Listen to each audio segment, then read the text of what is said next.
Focus, people. Let's stay focused. I'm going through it, people, but you know what? I'm going through it. You know what I'm saying? Anyways, so let's talk about President Obama. I know I ain't shaved. Who banned transgender people from going to the military and serving in the military. For, for one, let me say this. You can still serve but not be in the military. Trust me, at the rate things are going, we're going to all have to pull together to keep just the economy and our country intact because the threat that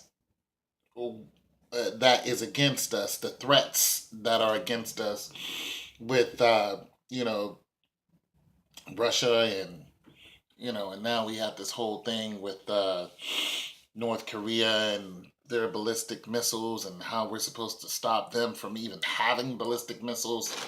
You know, China, who pretty much is like, so what? They're their allies. Those three allies right there, that has always been a threat, but now it's just ramped up because North Korea doesn't care. So the fact that we are going to have to, as a country, not as in black and white, not as in male and female, as a country, we're going to have to unify in order to stay alive, point blank. Because once all the bombs drop, it's all going to be about these, how many hands you got. And I keep saying this over and over and over. All this racial divide we got and all this nonsense that these people, it's going to be bad. It's going to be bad. If we don't all pull together, it's going to be bad. Anyways, I do not like Tommy Loren, because I think she's a racist pretty much. I really do. I think she is. But nonetheless, well, excuse me. Yeah, I think she's a racist. I just do. She got fired from her show. Thank God. Uh, I think she was just aiming for Fox, and I think Fox is a racist, news network, puts out fake news and doesn't like black people at all. But nonetheless, Tommy Loren is right when she explains the president's position, and uh, how she explains it is pretty thorough. She actually did some research. So let's listen to what she has to say. Any American who has the desire to serve his or her country in the United States military should be commended. Anyone willing to make the ultimate sacrifice for this country demonstrates immense strength of character, and I fully and 100% acknowledge and appreciate that. But with that being said, the military is not a social experiment, it's a fighting force. Finally, we have a commander in chief who understands that and isn't willing to put feelings and political correctness over military readiness and the mission. I 100% applaud President Trump for reinstating the ban on transgenders in the military. And no, it's not because I have anything against transgender people. It's because it's what's best for the effectiveness of the military. Case in point, in April 2010, DoD instruction regarding medical standards listed a change of sex as a disqualifying physical condition. This regulation was justified by the concern that transsexuals would require medical maintenance and that complications may stem from hormone treatment therapy. That could cause service members to lose excessive duty time and impair the ability to serve in all corners of the globe. Well, President Obama wanted to shake things up and cater to feelings, so in a reversal, the DoD issued an instruction on in-service transition for transgendered service members. It requires the military to provide all medically necessary care and treatment to facilitate the gender transition of service members. But here's the kicker. The DoD acknowledges that transgender status may constitute a medical condition that may limit their performance of official duties, and that it may render a service member non-deployable. It may even require a leave of absence so that a transgender service member can have a real-life experience living and working in the social role of the intended gender. So let's break that down. The taxpayer is supposed to fund hormone treatment and gender reassignment surgeries, even though it may render them non-deployable? See the problem? The military already has a high suicide rate. The transgender community has an incredibly high suicide rate. So we should mix the two because it sounds good and makes people feel nice and included? No. Listen, do what you want with your body. I think I've made it clear I'm all about that. However, the military exists to protect all of us and our way of life, whatever that may be. And in order to do that, it needs to be effective. Gender dysphoria is still a psychological condition, and the fact that some are saying we should ignore that because an incredibly small demographic wants to serve is reckless. The military... Okay, she says more, but uh, like I said, I don't particularly like her as a person, but one thing I do like, I like when somebody looks at an issue from all sides, you know, and actually goes into, goes and studies, goes and looks up the rules, looks up the law. Now, I say this a lot because people use their feelings when they make judgments and they don't even look at the law. They're like, screw the law. This is how I feel, so this is how this is supposed to be. And a lot of millennials are like that. You know, I don't care about the law. What I care about is what I care about. Well, nobody cares what you care about when it comes to life and death of the rest of us citizens. And that's exactly what we're talking about. We also don't care about how you feel when it comes to the expenditure of military funds, when it comes to the life and death of military people and or just civilians, just Americans. And to me, that's what it boils all down to. I don't care about your feelings. I'm not a transgender. I well, I don't actually know him, but I did know one person who was a man and was dressing as a woman. I don't know if he did the whole operation. Uh, I do know that the military, they pay out a lot to us veterans. I am a veteran. I served from 87 to 91 in the U.S. Army. Uh, right before Desert Storm started. Actually, it was declared while I was in, but I'm a peacetime veteran. I did not go across the water. However, my sister has gone across the water twice. My dad was in the military. My brother was in the military. He just retired from the military.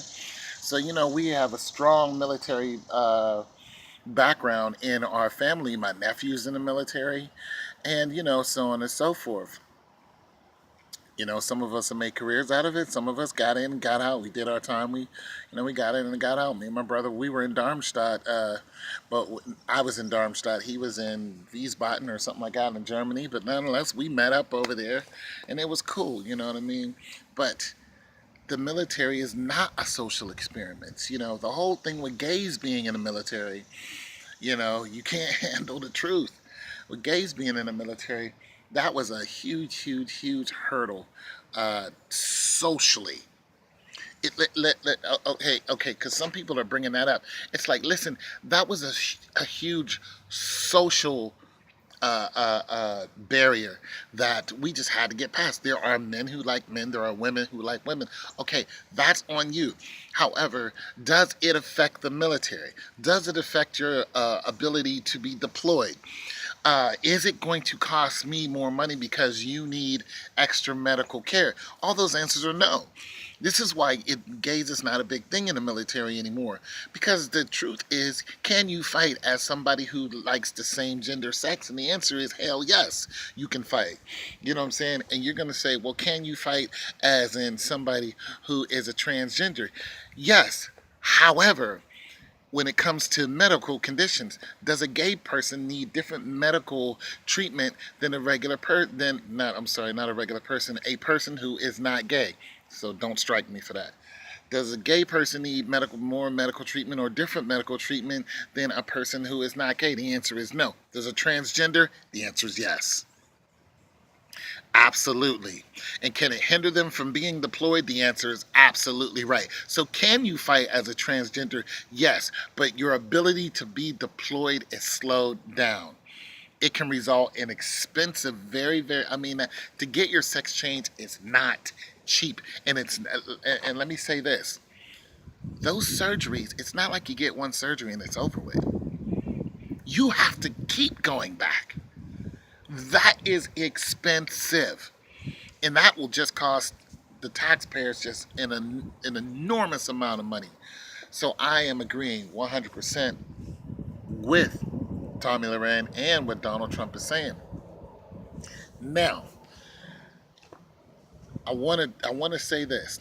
As somebody who has, been in the military, knows the system, and has met people who have come under opposition because they were supposedly gay. Or I know a guy who wasn't gay at all. He had just had a feminine walk to him, and he'd get his ass kicked, and he was in the Air Force. You don't usually hear about that in the Air Force. This guy was getting his ass kicked. He was a little dude too, and I was like, "Are you gay?" He was like, "No." He's like, "I'm just a little dude. I have a feminine walk." He didn't walk with a switch. It just wasn't very masculine, and he knew it. But he's like, "I'm not gay," and he's like, "I used to get beat up all the time in the military." Okay, that stuff is not supposed to happen, but nonetheless, it happened. All right, so now but listen, I don't have nothing against who you want to be. That's who you want to be. That's who you want to be. But there's a problem when it costs me because of who you want to be. Gays don't cost me a thing. It don't cost me nothing.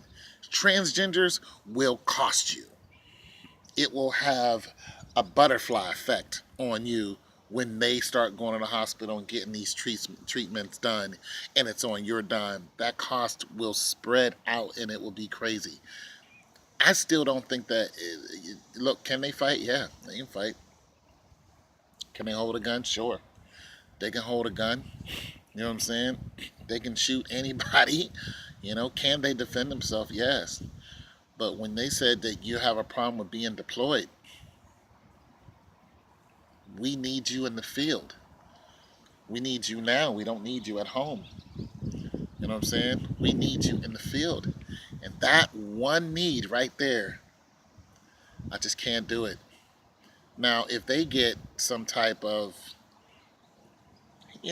medical treatment is advancing all the time, especially with the cost of it. If they get some type of medical advanced way to give this operation and okay, let me put it to you like this. If somebody is a transgender and they join the military, all of the procedures that needed to be done to them should be done. Should already be there. Let's just say that there's a rule. They say, hey, if you're going to be a transgender, you had to already have been one as a child. You had to already. Well, let me fix this. By the age of, let's say, 15. That's what I mean as a child, or as a young, I don't know, preteen or something. So if they have a stipulation by age 12, if you didn't have this operation and grow up like this, then it's not going to happen. You know what I'm saying? Now, if they start doing that, that's different because they've already lived with this condition. Uh, uh, when I say condition, I mean medical, physical condition. It is a condition. It's not like it's a disease, but it's a condition. You know what I'm saying? Any injury is a condition. So I'm saying if they've already had this done, and they've already grown up as this person, and that's who they're going to stay, it's not going to cost the military anything. You got to understand. You got to understand when you're in the military and you get injured. You're in the military, you get injured. I'm going through this now. I got injured in the military. Military pays me for my injury. I'm 10% disabled. Okay? Now, there are other people who are 100%, some people in my family, they're 100% disabled. They get a check for that in perpetuity. You know what I'm saying? They get a check for that. Okay? So, it can be from 100, whatever, to 800. I mean, it's expensive. A month, and it comes out a month. Not to mention, if you are go to war and have a wartime injury, that's more money that the government pays you. Okay, so you know it can. People are living like that. You know what I'm saying? They're living because of their condition. The military is paying them because of their condition. So you got to understand that. But this isn't something that they had when they went into the military. If you get out of the military and you get hurt, you can't go to the military and say, hey, I got hurt, pay me for this. You know what I'm saying? If you got hurt before you were in the military, you can't go in and say, hey, pay me for this. It just doesn't work like that. Now, if you go in and you are already a transgender individual, you go in, you're not going to get monies and stipends if you get out and you say, hey, something went wrong with my surgery, pay me for that. You need to pay me for this. However, if you go to the military hospital, then the military hospital, you know, I mean, you're, the taxpayers are paying for that. So this is the problem. You know what I'm saying? It's not like you have a service connected injury where you're getting a stipend every month, but nonetheless, if you go to a military hospital, they don't only treat you for whatever injury you had in the military. They treat you for whatever injury you had. You see where the cost is. When I go to a military hospital, they don't go, okay, we know you had this when you're in the military, let's see it. No, I go in and say, hey, I got this problem, that problem, and the other. Guess who pays for that? The taxpayers pay for that, including myself. So that's what I'm saying. There's just all kind of complications that come with it. But if it's something that you already grown up and boom, like there it is, I can almost see that. But the problem is, and I'm only saying that to say this is not going to be an ongoing complication. This is not going to be something that eventually we're going to have to pay for. You know, it may sound convoluted and it may sound wrong or whatever, but it's expensive and it's just going to drive the expense through the roof. Not to mention, you know, you got the whole nature, nurture, and how somebody became transgender, born like this. You know, I don't even get into those conversations because the truth is, I'm not a transgender and I don't know what you're going through. I don't know why this is happening to you. I don't know if it's a decision that you made or if it's just a natural, you know, a natural progression into something. I don't know the answer to these questions, so I stay away from the conversation anymore. I tried to get to it, but all I did was get attacked. So I'm done with that. Anyway, it's your boy Tone 202. God loves you.